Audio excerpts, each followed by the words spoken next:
Panoorin natin yung reaction ni Panic Kairis. mode na ba si Marcos Jr., sila Romualdez at sila Hontiveros dahil sa mga malalaking issue at kaganapan at mga usapin na talagang nakakaapekto sa taong bayan na sila din po ang may kagagawan kung bakit nalulugmok ang ating bayan. Yan ang pag-uusapan po natin.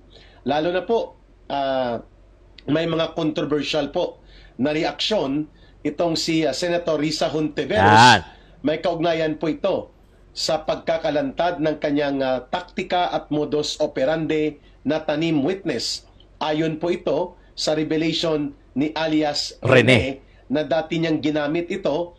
Pinasuot niya ng maskara, sombrero, face mask, shades at itinago ang mukha. Ngunit noong nakadalawang araw na nakararaan ay ibinunyag po ni alias Rene ang naging modus operandi kung papaano po sila ginamit na maging tanim witness, binayaran, tinuruan, dinaya at ginamit po na peke na mga witnesses laban kay Pastor Kibuloy. Ganon din po sa Kingdom of Jesus Christ ministers and even ang pagdadawit po kay Pangulong Rodrigo Duterte at kay Vice President Sara Duterte na walang ibang naging coach at naging orchestrator kung hindi si Risa Hontiveros po ang itinuturo nito. At mukhang ito po ay mayroong propensity and pattern na gawin po ito ni Risa Hontiveros. May pattern. Sapagkat ito din po ang naging pahayag at pagtumbok sa kanya ni Attorney Ferdinand Topacio na may mga tanim witnesses. In fact, nagreklamo din laban sa kanya sina Congressman Jing Paras noon sa kanyang ginawa na hinggil po ito sa pagmamaniobra na dayain po ang presentation ng witnesses and even evidence. And as far as back doon sa Renato Corona impeachment trial, ginamitan din po ito ng pandaraya ng grupo ng mga hilaw na komunista na akbayan na grupo po nila Hontiveros at ng kanyang BFF. Kayo na ang magbigay ng meaning kung ano po ang BFF na si Ronald Upaw Llamas, no? Wow, kung makapag-upaw si Ka Eric, parang hindi siya upaw. Itong feeling analyst, feeling political analyst, no? Kagaya din ito ni Sub-Saharan Hidarian na hindi nga naman nakatapak halos ng regular sa Mindanao, ay hinusgahan niya na Sub-Saharan region ang Mindanao, no? Na parang panahon pa ng mga taga-taong gubat ng Afrika ang Mindanao, no? Kulukoy din ito si Richard Sub-Saharan, Kulukoy Hidarian, ano? Pareho to sila ni Ronald Upaw Llamas na mga operatiba na ang tawag natin dyan political mercenary. Hindi po sila political analyst. Pag sinabi pong political mercenary, pinupunduhan sila ng a certain group of politicians, oligarchs, o mga grupo na may political vested interest, lalo na po sa isang partikular na administrasyon, upang magsagawa po ng tinatawag na special political demolition job. Tatandaan nyo, kwento lang natin Dati, gumawa kasi ako ng Facebook page, backup ko para kay Duterte. Duterte 2028. Before election this year, 2025. Pucha, na-take down yun. Na-take down yun. Ang pangalan Duterte 2028, na-take down. So after ng election, niyayaan ko na. Kasi sabi ko, pucha, obvious talaga Meron talagang mga consultant na talagang pagka-obvious yung name. Siyempre, pagka Duterte 2028 yung pangalan or yun ang pangalan ng page mo, malamang, Duterte, bakit pro-Duterte ka nun? Di ba? Kasi yung pangalan ng ganun So, na-take down yun. Then, lately lang, recently, gumawa ako ulit ng page kasi ng Duterte, pero this time, yung 2028, nilagay ko sa gitna. So, Duterte, 2028, Duterte. Pucha, na-take down ulit. Wala pa akong nilalagay na video, Wala pa. As in, bagong-bago. Yung una, may nilagay ako mga ilang piraso before the election, before 2025 election. Ngayon, wala pang video as in, ilang araw pa lang, take down agad. So, ang nilabas ni Meta, na ang violation ko, community guidelines. So parang nag-i-impersonate ako ng hindi ako. Take note, wala pa ako nilalagay na video. Backup channel ko sana yon. Alam niyo, mahilig ako sa backup Sila Miss Joey din, may mga backup din yan. Even SMNI, may mga backup eh. Di ba? May mga backup na Facebook page or channel na sa ganon, kung halimbawa nga bumaksak tong isa na takedown, which is nangyari na nga, eh meron kang backup. So ganon ang realidad ng isang content creator. You need to have your backup and your backup should have backup also. Para sa ganon, hindi ka mawalan balang araw. Kasi kung isa lang ang page mo, eh wala. Pag na-take down, eto, gaya nga, wag naman sana, eh tapos. 'Di ba? Tapos yung pinaghirapan ko na 340 subscribers, 'di ba? Tuloy natin. Kunwari, they are passing on their views as a form ng kanilang political analyst na papel, pero hindi naman talaga sila political analyst. Sila po ay mga armchair, more of political mercenary and operator para po sa isang padron o padrino na pumupundo sa kanila. Yan ang ibig sabihin po ng political mercenary. BFF po yan ni Hontiveros, itong si Ronald Llamas, no?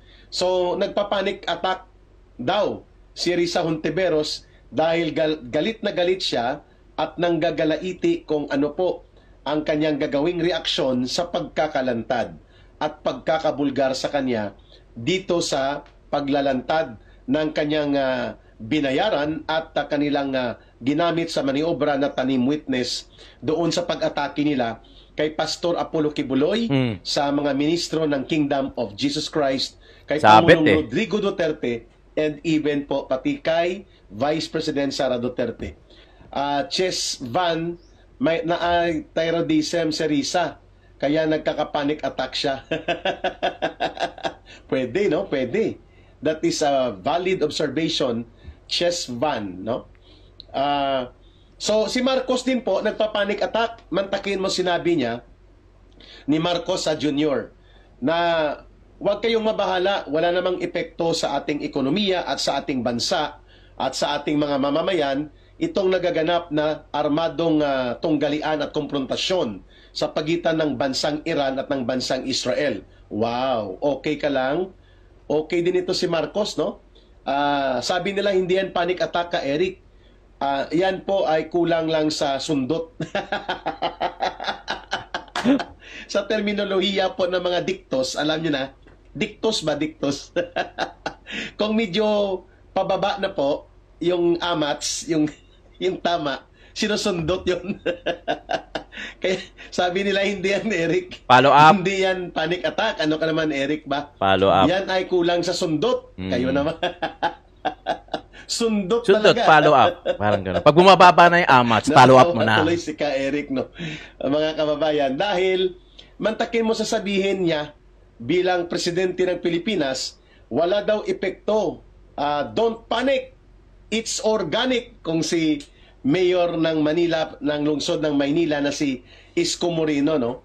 Ay pero sa Biyernes yata po, Friday or Monday, magkakaroon na po ng panimulang pagpapatupad ng halos 5 piso sa kada litro po na pagsirit ng presyo ng produktong petrolyo sa Pilipinas. At may nakaambang pang susunod na mga 3 hanggang 4 na piso po.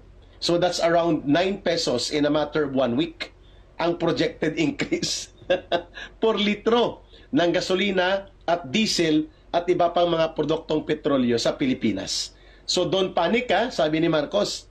Hindi kami nagpapanik, nagagalit ang taong bayan. At sabi nila, Ka Eric, i-correct mo ang iyong description na nagpapanik attack si Marcos. Hindi po yan panic attack. Yan po ay kulang sa sundot. Mga terminolohiya po yan ng mga diktos. Ang sundot po, ay ulitin ko lang, pag bumababa ng amats, ang tama follow up. So sundutin mo. Tirahin mo ulit. Para umangat ulit yung at tama. maging maganda at maging euphoria ang iyong pakiramdam. Naralaman ko lang din yan po kasi tayo naman po ay lumaki sa lugar na may mga ganyang kalagayan na obserbahan po natin ang drug addiction. In fact, ang kapatid kong babae ay nirescue po namin nung ako'y nasa NPA sa isang bagsakan ng malaking bagsakan ng shabu sa Naik, Cavite. Nang ako po ay nasa National Operations Command ng New People's Army na-deploy ako sa National Intelligence Unit ng National Military Commission ng NPA at ng Communist Party. Natunto namin ang kapatid ko noon na nasa Naik, Cavite. No? So yan po, mga kababayan, intindihan ko po yung mga termino na ganyan. But don't you worry po. Ako po ay nag-undergo ng hair follicle test. The harvest of the hair follicle samples and specimen sa buong dalawang legs ko po, inubos yan for almost 45 minutes. No? Nagtiyaga tayo noon bago start ang campaign noong 2025 na halalan. No? So, negatibo po tayo sa 6 na mga substances that includes cocaine, methamphetamine hydrochloride, among others. No? Opium, basta 6 yan na drug substances. No? Parang DNA test yan, kaya ayaw ni Marcos dami pala yun? Sapagkat alam na. No? Madami pala yun. Po na magkaroon ng confirmatory result, no, hinggil sa kanyang kalagayan. So, yeah, I agree. Hindi siguro ito panic attack, kundi kulang lang sa sundot, no, kung bakit nagawa niyang ipahayag yung sinasabi niya na wala namang significant na epekto ang nagaganap na tunggaliang armado ngayon at atakihan sa pagitan ng bansang Israel at ng bansang Iran. Samantalang mga nasa halos 9 pesos to 10 pesos ang estimated na average na itataas po sa loob ng 1 linggo sa halos lahat ng presyo ng produktong petrolyo per liter. Almost 9 pesos to 10 pesos po yun. So, terrible pong epekto niyan, mga kababayan. Sigurado po, sisirit po ang mga bayarin sa mga pagkain, bilihin, konsumo sa kuryente, at iba pa pong mga pangangailangan sa batayang requirements ng para mabuhay ang isang pamilya na mga ordinaryong Pilipinong nakaasa lamang sa sahod nila o sa kayod. Grabe yan, ano ang available na kayod. Malaki yan. Napakalaking bigat po na 1 peso nga lang na pagsirit sa presyo ng produktong petrolyo. Halos ang epekto niyan, mawawalan ka ng purchasing power na mga 300 pesos per month. So ano pa kung 9 pesos? That means mga mahigit 2,000 po na value ng income mo ang mawawala. At hahanapin malaki yan. Hindi yan biro. Napakabigat po yung 2,000 mahigit na pagkawala ng value of income ng tao, ng isang pamilya, lalo na po kung ikaw ay isang kahig, isang tuka, o kaya tinatawag na remedyo general. Yung kung ano lang ang available at walang kasiguruhan upang mag-survive ka. No, yan po ang kalagayan ng mga mamamayan. Ang malapit sa kanila na sila mismo halos ang kaibigan at kagrupo nila itong Tangieri na survey firm, sakit niyan, ay naglabas po ng resulta ng survey kung saan po kung gaganapin po ang presidential elections ngayon ay talo ka na. Ang mananalo tsak ay si Sara Duterte by having a 38% voter preference. Uy, grabe yun, so, malaki yan. Translate natin po yan dito sa numerical value of statistical data. Ang ibig sabihin po niyan, halos 4 sa 10 botante ay boboto para kay Sara Duterte. So, malaki po ang agwat niya. Sa sumusunod sa kanya, si Leni Robredo ang pangalawa. Doon sa survey ng Tangieri, na sinasabi ko nga kanina, ito po ay malapit na survey group sa kina Marcos at Romualdez, no? Hinihilot nila ito, subalit hindi mapipigilan. Ang statistical data output po nagpapakita na ang mayoriya halos ng mamamayang Pilipino ay mayroon pong voter preference na ang susunod na Pangulo ay si Sara Duterte. Kaya nagpanic mode si Martin Romualdez sapagkat kung si Sara Duterte po ay 38%, ang pumapangalawa sa kanya ay si Leni Robredo, 19%, mga kababayan. So halos kinalahati lang ni Sara Duterte yung voter preference percentage sa survey ni Leni Robredo. Ang pumapangatlo, si Rapi Tulfo, 9%. Ang pang-apat, si Martin Romualdez, 6%. Hindi, masyado na malayo yan, yung mga ganyang klase. So, kaya nga nagpa-panic mode siya kung anong gagawin niya. Sapagkat in all other survey indicators po, hindi lang itong Tangieri, even sa iba pang mga survey firm, nag-a-average talaga si Sara Duterte between 38% to 42% ang kanyang percentage of approval na siya po ang pipiliin na kandidato sa magiging susunod na Pangulo kung sakaling magkaroon ng eleksyon for presidential elections. Saka ano mga kayon, hindi na, wala na ano yan, hanggang 2027 lang yan kasi 2027 filing na eh. So busy na yan. So bala yung 2028 na huling taon ni President Bongbong, wala na yan. Kumbaga, wala ano na yan. Hindi, busy na tao niyan. Busy na yan sa filing ng COC, sa ano ba tawag doon sa yung official na ikot nila, busy na yan sa 2028. Kaya parang 2 taon na lang din yung hihintayin natin. Hindi na 3, 2 taon na lang yan. Officially, syempre. Legally, officially, syempre 3 taon. Pero yung 2027, busy na yan. Lalo na pag pumasok na yung October. Yan ulit yung filing kasi ng COC niyan.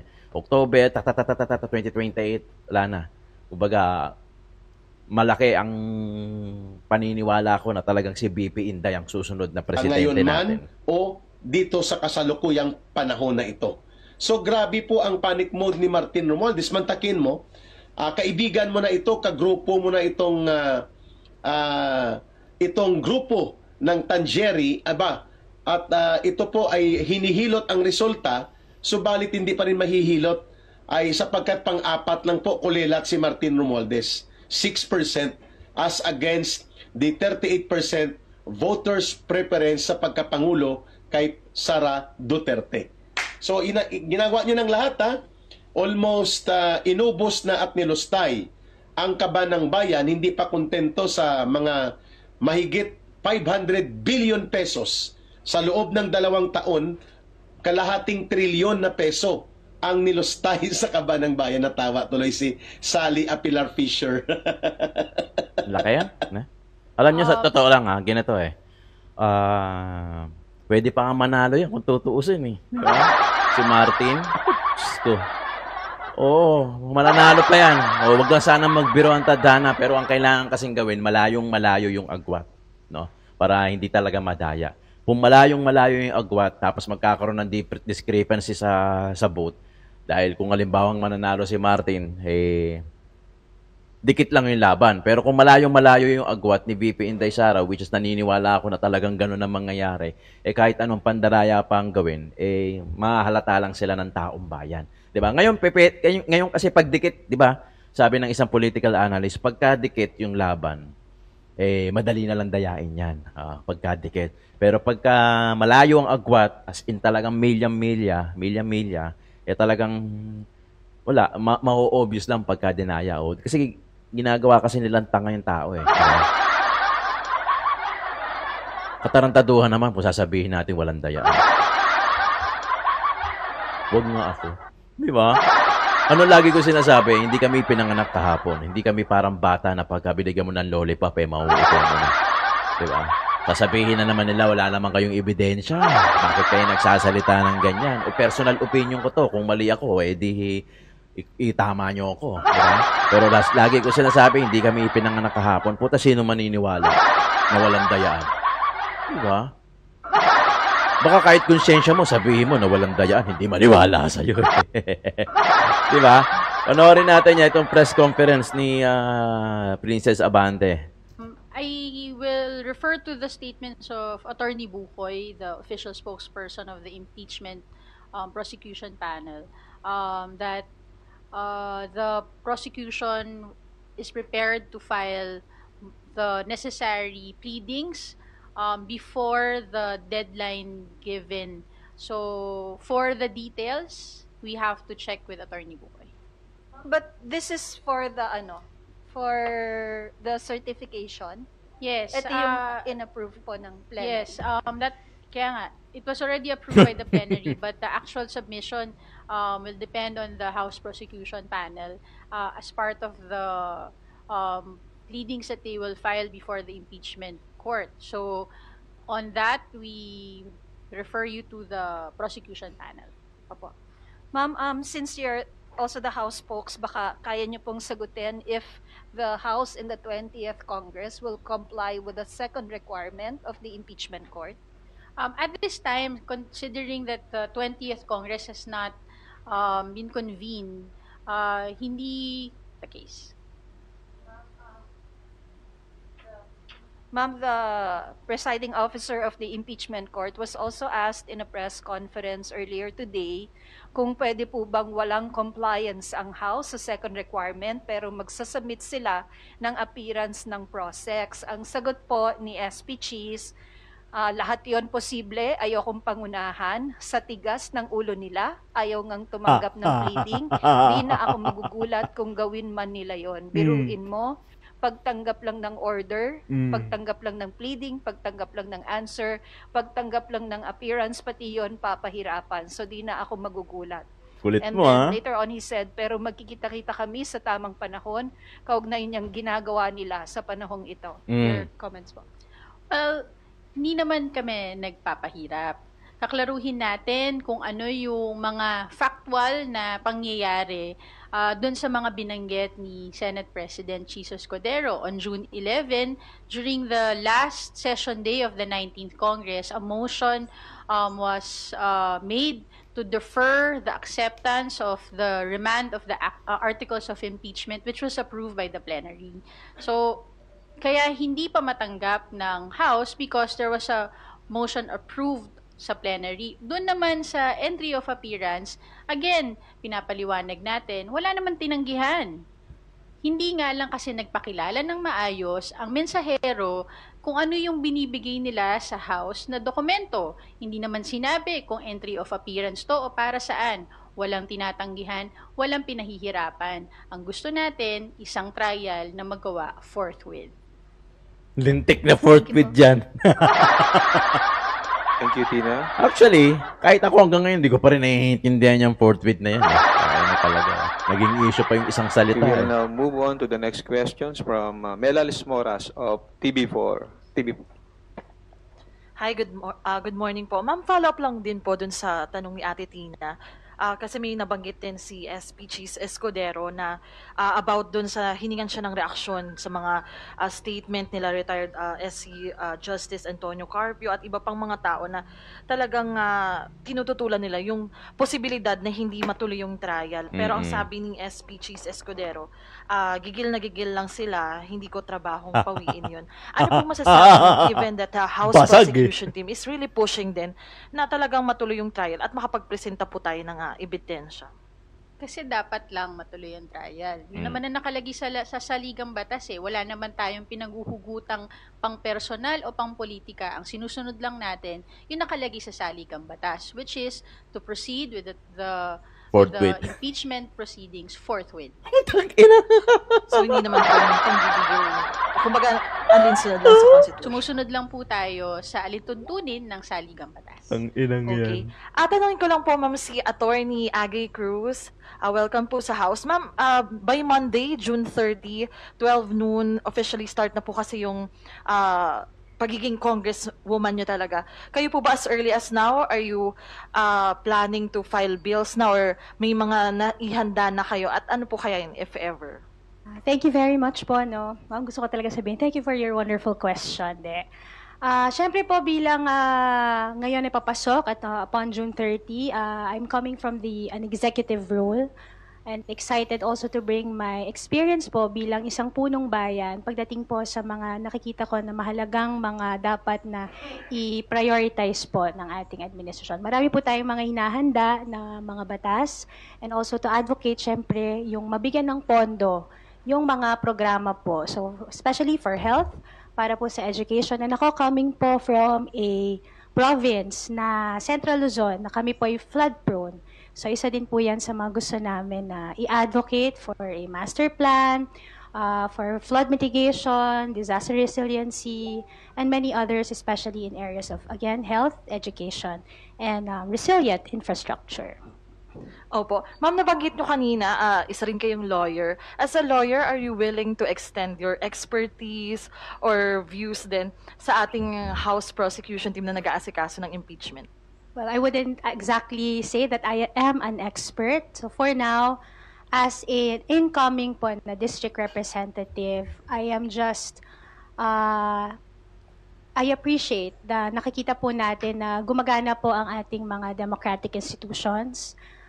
bawat panig po ay napapakinggan. I think yun po yung pinakamahalaga. No? As we move forward, ako din, just like you, no, I'm also waiting for more information as they come, being now as a neophyte po na district representative. And if necessary or called upon to do so, to give my opinions, which I feel like, of course, bilang tinig, dahil ako po'y hinalal para maging boses po ng aking mga kadistrito, yun din po yung aking ipapahayag.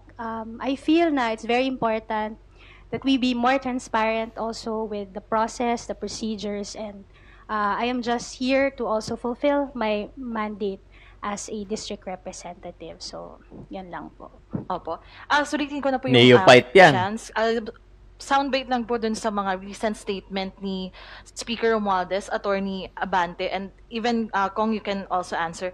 Ano po yung masasabi nyo dun nga sa sinabi ni Speaker na suportado niya yung pagkakaroon ng overhaul sa National Food Authority para mapababa yung presyo ng bigas? And gaano to ka-importante? Kasi ngayon, when it comes to prices, talagang nagwo-worry din yung ating mga kababayan dahil dun sa magiging posibleng epekto ng Israel-Iran war.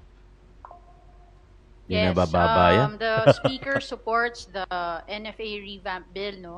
Kailangan talaga natin ng legislative measure para maging sustainable ang polisiya na walang pamilyang Pilipino na magugutom. Sabi nga, rice is Diyos ko life. naman. So, habang binabalanse natin yung Mahirap kailangan na yan. pangalagaan at protektahan ng ating mga magsasaka, kailangan din natin ng pagbalanse nito na masiguro na yung kakailanganin na mga idadagdag na mga tulong sa ating mga magsasaka ay hindi naman magiging pabigat din sa mga consumers na kailangan na tumanggap nung mga magiging dagdag. So, we are looking forward na mapag-usapan to sa Kongreso, sa Kamara, at ma-prioritize. Alam nyo, doon sa point na walang Pinoy na magugutom, napaka-imposible niyan. Napaka-imposible niyan. Huwag nyo nang gamitin yung mga Pinoy na magugutom. Alam nyo, hanggat may corrupt na politiko, meron at meron pa ring Pinoy na magugutom. Totoo yan. Yan ang real talk. Kasi yung business sa Pilipino mapunta, yung budget, yung pera sa PhilHealth, sa DepEd, sa eskwelahan, sa mga infrastructure, sa bulsa ng mga korap na politiko na pupunta. Kaya may magugutom at meron talaga magsasakripisyo. Alam nyo, ganito yan eh. Ganito kasimple ang explanation dyan. Kung meron kang 10 piso, tapos meron kang 10 tao, di ba? Yung bawat 10 tao, kukuha lang ng piso. Sapat yung 10 piso para sa 10 tao. Di ba? Ang problema kasi, corrupt yung isa, kumuha ng 9 pesos para sa kanya. So, ang paghahatian ng 9 na tao, yung piso. O, piso lang yung pinag-uusapan natin, ha? Kasi pag doon pinapuntahan natin, pagpunta tayo sa mga milyon-bilyon, baka mahirapan tayo. Ganun lang kasimple yung logic. Pag kumuha kayo ng sobra, kayong mga corrupt na politiko, ano na lang mapupunta doon sa iba? Naghahati-hatian namin yung kakarampot, tapos kinuha kayo ng sobra. Kaya talagang meron at meron magugutom. Alam mo, lalabas lang kung sino talaga yung selfish. Ang iniisip nila na kailangan sila may pera. As if naman yung pera panghabang buhay. Hindi panghabang buhay ang pera. Di ba? May pera ka ngayon, pwede mong gastusin yan ng isang araw, 24 hours. Di ba? Kaya mong ubusin, milyon, bilyon. Isang araw, 2 araw, 1 linggo, depende sa hawak mo ng pera. Hindi yan panghabang buhay. Temporary yan. Pero yung ibibigay mo sa tao, makakatulong ka sa tao, mapapagaang mo yung buhay ng Pinoy, gaya ng ginawa ni Tatay Digong, hindi ka makakalimutan. Madali lang naman hindi kalimutan ng tao eh. Madali lang naman maging mabuti. Sa totoo lang, gumawa ka ng mabuti, magdasal ka, huwag kang manglamang, tumulong ka, intindihin yung tao bilang politiko yun, magugustuhan ka. Kahit mawala ka, mamatay ka, gugunatain ka. Ganyan ginawa ni Tatay Digong, di ba? Nasa ibang bansa, nakakulong, na-detain, pero lumalabas yung tao kahit saan sulok ng Pilipinas. Ganun lang kasimple, pero kayo hirap na hirap. Kasi ang iniisip nyo lang, sarili nyo, makakuha kayo ng pera, mailagay nyo sa mga bangko nyo, kung saan sa ang bangko, hindi lang dito sa Pilipinas, sa sobrang dami, hindi lang sa Pilipinas may bank account, para sa ibang bansa na din. Ganun kasi kayo kagarapal. Kaya yung mga Pilipino nagugutom. Kaya wag nyo sabihin, wag nyo nang idama yung mga ibang Pinoy na ang proyekto nyo. Halimbawa, walang Pinoy na magugutom. Hindi kami pinanganak kahapon. Hindi kami bata na pagka binigyan mo ng lollipop, o tara, lilipad tayo, sasamahan kita. Puting ng buhay yan. Di ba? Kakamatayan na nga lang yan ng tao, ng Pinoy. Yung pagiging mahirap. Ang masama pa niya, maipapasa pa niya sa mga anak niya. Mahirap yung magulang, di nakapagtrabaho, pangit yung mindset, maipapasa pa sa anak. So yung anak, mahirap din, maipapasa din yung mindset, yung mindset na taglay niya, yung mindset ng magulang niya. Wala na, pasa-pasa na lang. Generational curse ang tawag dyan.